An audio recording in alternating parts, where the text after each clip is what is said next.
CIED-IUST foundation نے آج ایک تقریب کا انعقاد کیا جس میں کاروباری ترقی کے مختلف پہلوؤں پر توجہ مرکوز کی گئی، جن میں اسٹارٹ اپ کی پیش رفت، اختراعی طریقہ کار اور فاؤنڈیشن کی جانب سے فراہم کیے جانے والے معاونتی نظام شامل تھے۔ اس تقریب میں SIDBI کے چیئرمین منوج متل نے شرکت کی، جنہوں نے vice chancellor professor Shakeel Ahmed, رومشور رجسٹرار اور دیگر عہدیداروں کی موجودگی میں کاروباری افراد سے گفتگو کی اور مختلف موضوعات پر اپنے خیالات کا اظہار کیا۔ اس موقع پر فاؤنڈیشن کی کامیابی پر مبنی دستاویزاتی فلم بھی پیش کی گئی۔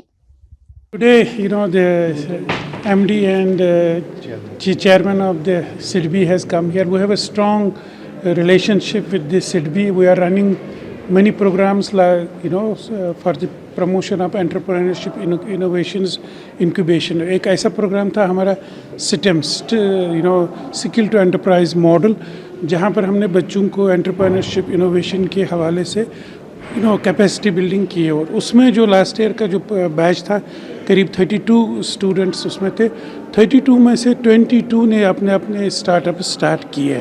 That is a very high rate of success. تو آج چیئرمین صاحب ہمارے ہاں پھر آئے ہیں so that we can discuss how to launch some more programmes for the benefit of the youth, for the benefit of the students in Jammu and Kashmir. Thank you very much.